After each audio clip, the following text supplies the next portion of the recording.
Hello, Namaskar, Vanakkam. My name is Sudhir Sahasranaman and you're watching CBSE with Sudhir. Let's do the third chapter of Unit 4 of Poorvi NCERT textbook for English for Class 7.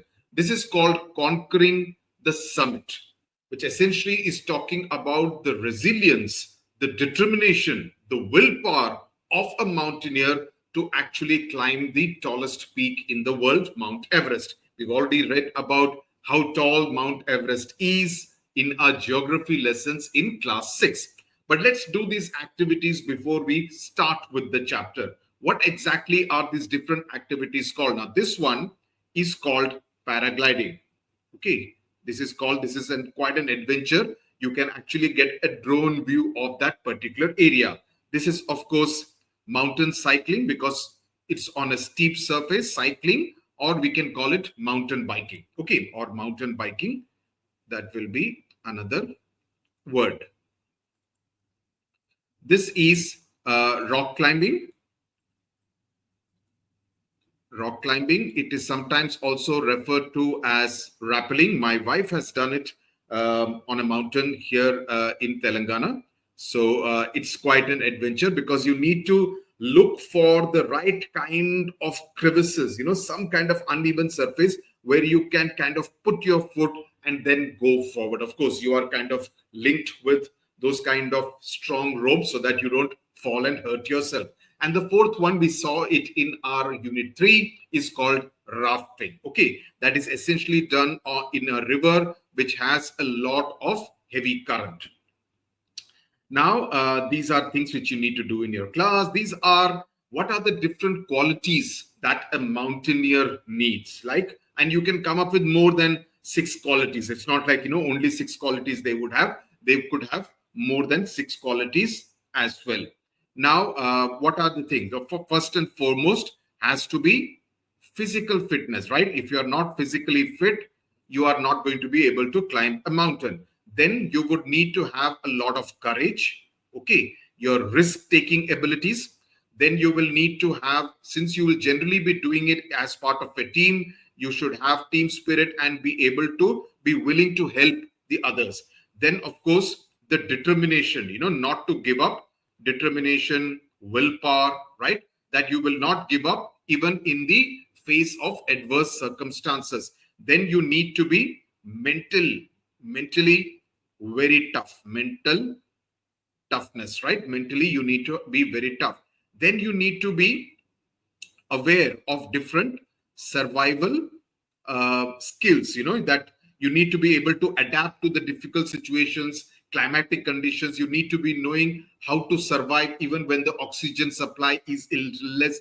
Then the other important quality is that of discipline, that, if someone says that you need to start climbing up at 4:30 in the morning, you need to be ready at 4:25 in the morning, right? That kind of a discipline. You need to have patience that if the weather becomes bad, you should have the patience to be able to wait it through. So different kind of qualities a mountaineer should definitely have. If you have more, please mention it in the comment section.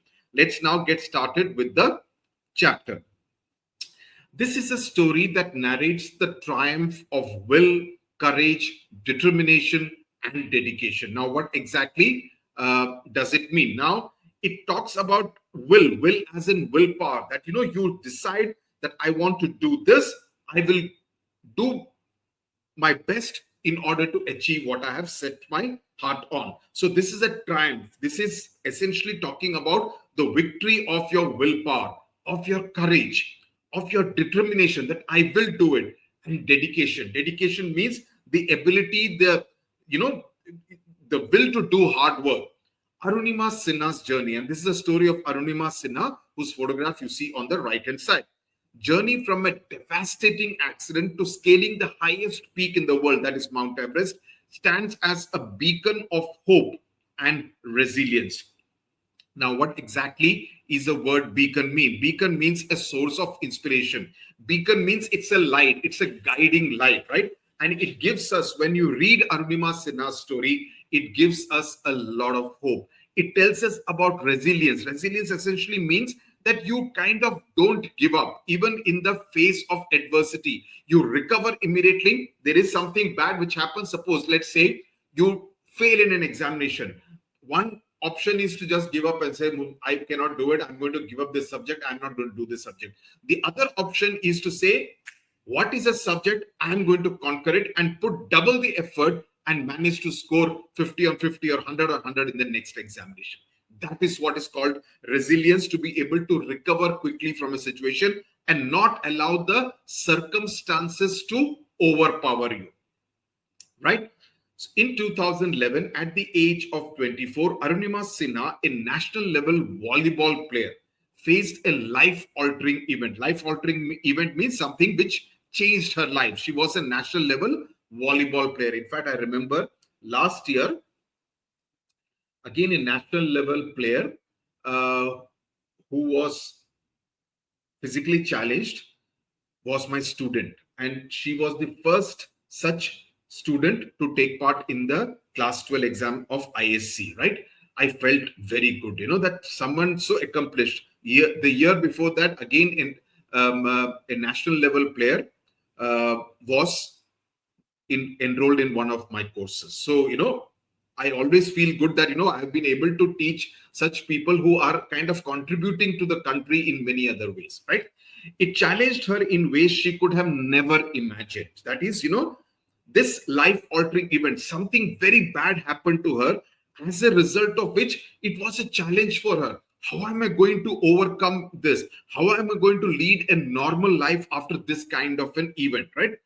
As she lay in the hospital bed because of that accident, with one leg amputated, means one leg had been cut off, right? As a result of that accident, amputated means cut off a part of the body. Here we are talking about her leg, right? Arunima made a vow, means she promised herself that many would think it's impossible, no chance. But she said, I'm going to do this. She said, I will not only walk again, even though my one leg has been cut off, I will not only walk again with a prosthetic leg. Prosthetic leg is a basically an artificial kind of a leg which is provided to the person whose leg has been cut off. It is to replace the body part which has been missing. So in case if someone's arm gets cut off, you are able to replace it with what is called a prosthetic arm, right? In this case, Arunima Sinha got a prosthetic leg. So she said, with the help of this prosthetic leg, I will not only walk, but I will also scale Mount Everest, right? I will tell you one thing. I want you to do something, okay? His name, from what I remember, is Aditya. He's a cyclist, and he also operates with a, not a normal leg, but a prosthetic leg, right? I'll just Google, and just so that I don't get the name wrong. Aditya Mehta, he's an Indian paracyclist who lost his right leg above the knee in an accident in 2006.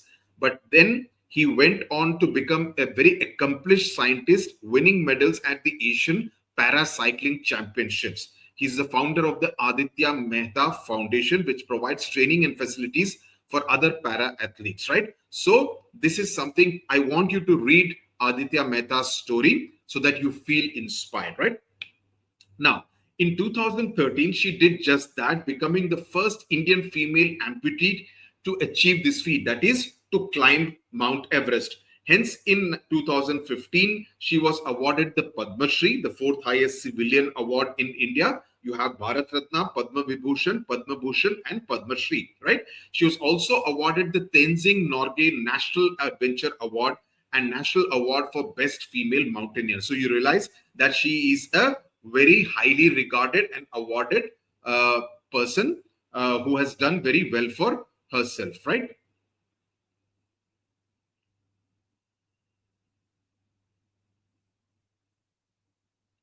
Now, in fact, I remember that I had interviewed Sir Edmund Hillary, who, along with Tenzing Norgay, were the first people to climb Mount Everest, right?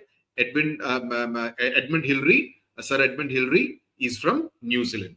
Arunima hails from Ambedkar Nagar, a small district in Uttar Pradesh. Her father was an army engineer and her mother worked as a health supervisor. You just need to know these details.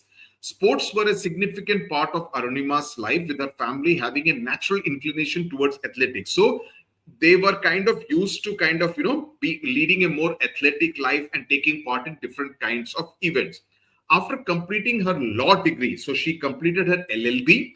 Following her post graduation, she did her post graduation, that is graduation, post graduation, and then she did her law degree. Arunima decided to pursue a job in the paramilitary forces. What are paramilitary forces? Paramilitary forces are forces like the CRPF, okay, the BSF, okay. These are forces which are not the army, but they are not the police either. Paramilitary forces, for example, if there is some kind of disturbance in a particular city, and the police is not able to manage the situation. So what the central government does is to send the paramilitary forces like the CRPF. BSF is the border security force which guards our borders along with the army, the border security force. This is CRPF is Central Reserve Paramilitary Force. That is a full form of CRPF. So she decided to join one of the paramilitary forces, which would allow her to continue her passion for sports while having a regular income. So she wanted, because paramilitary forces, they generally also encourage a lot of sporting activities. So she thought she'll be able to serve the country, right? Also gain a regular income, plus be also be able to continue with her different sporting activities. But something very horrific happened. On the night of April 2011, she met with a train accident. The hours that followed were harrowing. Harrowing means extremely disturbing because it was very painful, something very torturous. She never imagined that she would survive the night. She thought she would die that night because she was in great pain. But survive she did. But she did manage to survive miraculously. It was something magical, displaying an extraordinary will to live, because she decided, I'm not going to give up. Yes, I am in excruciating pain. I'm in tremendous amount of pain, but giving up is not an option. I cannot say that, okay, let me just die. That would be an easy option. But to fight back for every bit of her heartbeat is what she did. Arunima received a prosthetic leg. Subsequently, when her leg was amputated, she received a prosthetic leg and underwent physiotherapy. Physiotherapy is to ensure that that prosthetic part, becomes aligned with the rest of your body and is able to function smoothly, right? It was during this period that she made a profound decision, that she made a big decision, something which was very important as far as her life was concerned. Inspired by an article about Mount Everest that she read, she resolved to conquer the highest peak in the world. Now, what do you mean when you say conquer? Conquer does not mean that you are kind of, waging a war. Conquer means that you will be on top of the peak, which means you have overcome that peak, which is Mount Everest, that you have managed to overcome. You have managed to conquer not just Mount Everest, but also all your fears and doubts, everything else. To pursue her ambition, Arunima Sinha completed a basic mountaineering course at the Nehru Institute of Mountaineering in Uttarkashi. So obviously not everybody, you and I cannot suddenly say that, okay, let's go mountaineering. No, you need to be trained for that, right? So what she did was to join this particular course at the Nehru Institute of Mountaineering, which is in Uttarkashi in Uttarakhand, right? Followed by 18 months of rigorous means very tough, very severe kind of training, 1.5 years. Then she approached Bachendri Pal, now who is also a very famous mountaineer, right? Who was the first Indian woman to climb the Everest, right? The first Indian woman was Bachendri Pal. She guided her in her endeavor. Endeavor means in her attempt to do this, to climb Mount Everest, she decided to guide Arunima Sinha. Bachendri Pal instilled confidence in Arunima, said, my child, you decided to climb Mount Everest in this situation with the prosthetic leg. You have conquered the Everest within you. The world will realize it later. Now, this is an extremely important quote. Okay, this is the Nehru Institute of Mountaineering's photograph. Now, what did Bachendri Pal mean when she said that you have conquered the Everest within you? Because all of us, and listen to this carefully, because it applies to all of us. All of us generally have a lot of self-doubts. I don't think I can do maths very well. When I was a child, we had unfortunately a very bad and a very strict teacher in class 5. She kind of dented my confidence in maths. Otherwise, I was always 100 on 100 types. she dented my confidence, and I lost self-confidence. It was only when I started, one of the uncles in my neighborhood started helping me. He helped me regain my confidence, and then I said, there is nothing which is not possible. It was, it was the Everest in my mind, right? In the sense that, oh, maths is like, impossible, I can't do this. Or sometimes we think, oh, this particular task is impossible, I can never do this task. That is the Everest within you. That is the doubt within you, that you are not confident of yourself. But if you keep telling yourself, no, Sudhir, you can do it. I will do it. I will definitely do it. I am going to do everything that is necessary to help me accomplish this thing. So if you do that, and that's what Arunima Sinha had done. She had said that with this prosthetic leg, I am going to climb Mount Everest at 884 meters height, the highest peak in the world. I am going to climb it, do something which was unthinkable. So in that sense, she had overcome and killed the demons in her mind, that, the rakshas which are there inside your mind, which will tell you, no, not possible, tumse nahi ho payega, kind of a thing. You tell yourself, no, I am going to. So each one of you, if you say that we are all Sudhir sir's students, I am going to get 100 on 100 in this examination. I am going to score a 99 on 100 in this exam. It doesn't matter. The last exam I scored 60 on 100. Doesn't matter. This examination, my score is going to be 100 on 100. I am going to do it, and I'm going to work hard towards it. That means you have conquered the Everest within you. That's what is really important, and that's what you should really aim to do. On 21st May 2013, after 52 exhausting days, Arunima Sinha reached the summit of Mount Everest. So that particular expedition took so long, and it was obviously very tiring. So in 2013, she climbed Mount Everest, and standing at the top of the world, because it's the highest peak, so she's standing on top of the world, she felt a surge of emotions. Surge of emotions means you feel very emotional. Sometimes when you feel very emotional, you feel like either laughing aloud, you feel like crying, you get very emotional, you break down. So it's a very emotional moment that, just some years ago, she was completely down and out. She thought she will not even live. She will not even survive. But here she was. She had overcome all those fears, had kind of got so much of courage, and she was standing on top of the world. I'm getting goosebumps when I'm talking this things. So admirable, so inspirational, right? She felt pride. She felt proud of herself. She felt relief.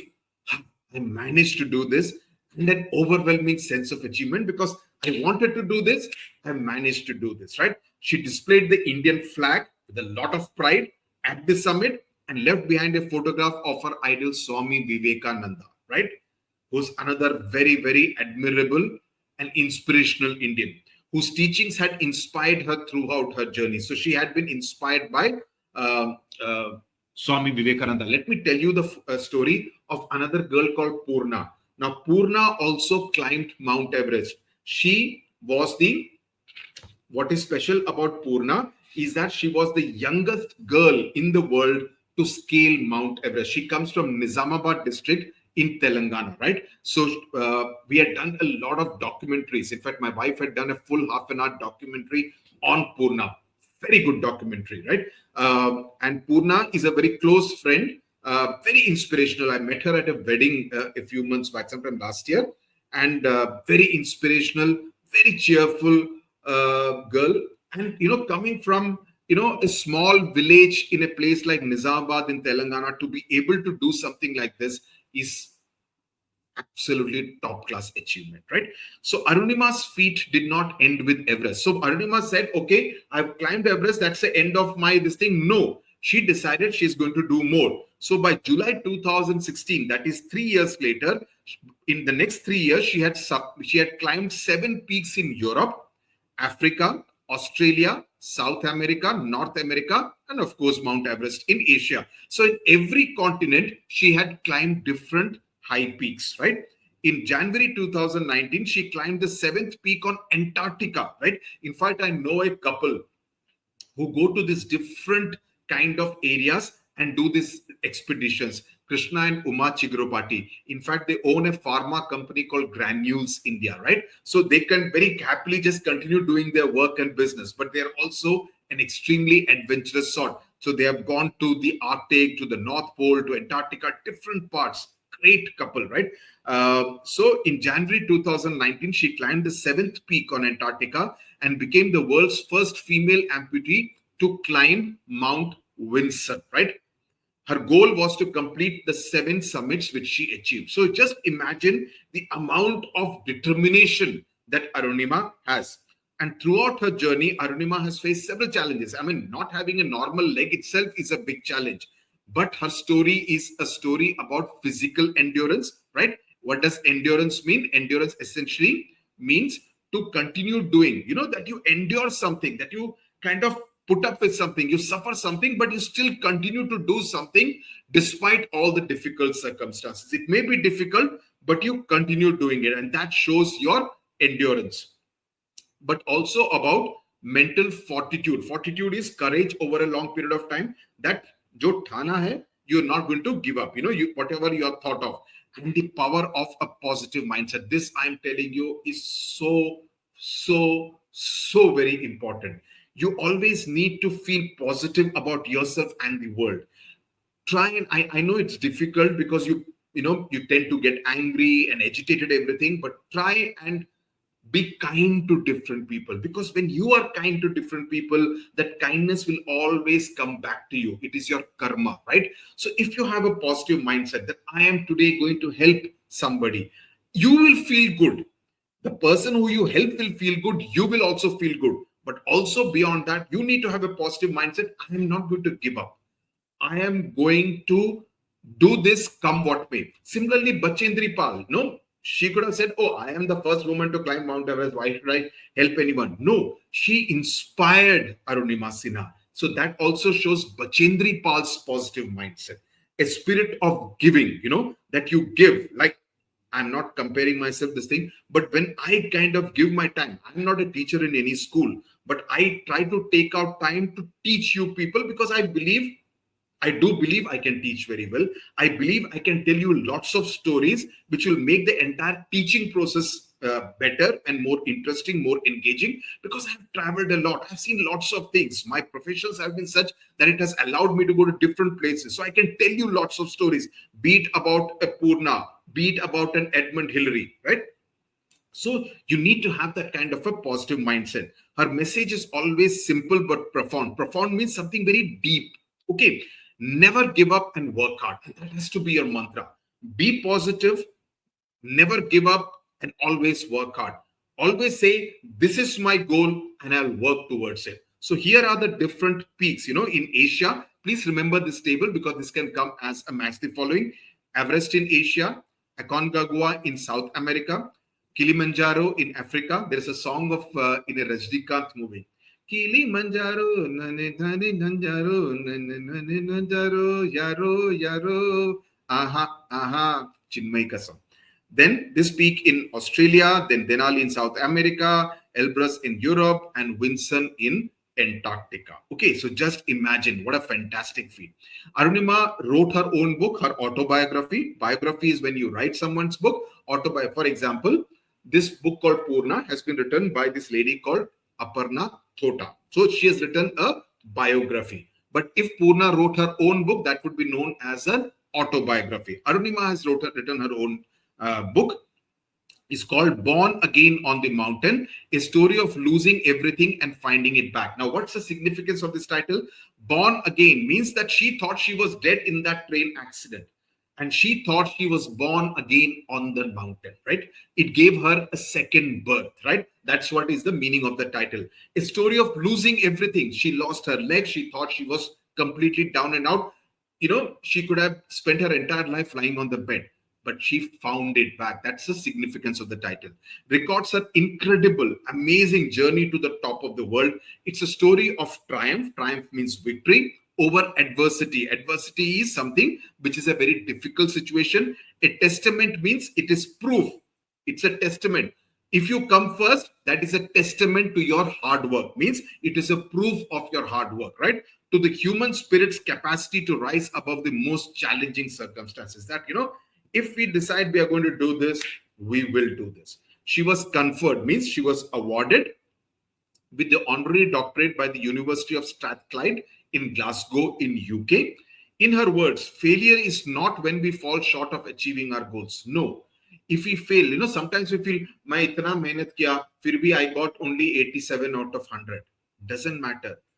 The fact that you worked hard, the fact that during your hard work, you discovered about yourself, that you can do this much, that is your victory. It is not a failure, right? Failure is not when we fall short of achieving our goals. It is when we don't have goals worthy enough. That, if you don't have any goals, there are some people who lead a very goalless life. All day they are going on seeing Amazon Prime and Netflix web series, etc., or looking at Instagram reels and YouTube shorts and wasting their time. That is such a waste of a life. Everyone, each one of us is born with some talent. Some of us may be good at embroidery. Some of us may be good at music. Some of us may be good at painting, right? Some of us may be good at different kinds of things. Like, I'm not a trained teacher, but I love teaching and I think I'm good at it, right? So when you do that, I'm good at communication. I'm basically a communicator. So if you are able to do that, so that's my goal, that I should be able to help students who do not have access to good teachers, right? So if you are able to do that, that's my goal. And I work towards that goal, right?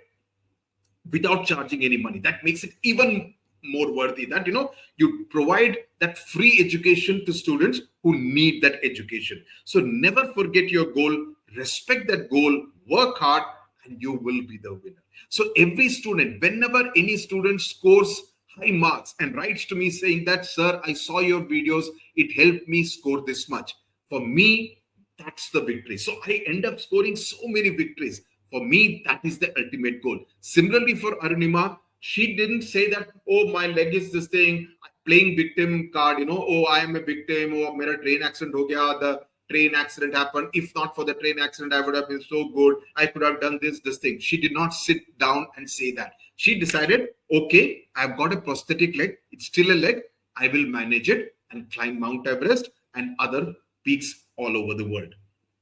So now she's a doctorate. She has been awarded the doctorate. So Dr. Arunima Sinha has not only conquered mountains, but has also won people's hearts, because people feel inspired by hearing her story, inspiring them to reach their own summit. Summits ka matlab, it doesn't mean that everyone should climb a mountain. No, anything. You want to be an accomplished musician, work towards that. Riyaz karo. You want to be a great badminton player, practice every day. You can be another Saina Nehwal or a PV Sindhu or a Kidambi Srikanth or a Lakshya Sen, right? Or a Satvik or a Chirag Shetty, right? So you can be, right? So you need to work towards that. So you need to reach your own summits. But for that, what's required? Have your goal, respect that goal, don't give up, work hard. You will be the winner one day. So I hope you found this story interesting, engaging, and inspiring. And I want you to discover the Arunima Sinha in each one of you. Okay. Thank you very much for watching. Tata, bye-bye, namaskar. We will be doing the Hindi explanation video of this chapter separately. Bye-bye.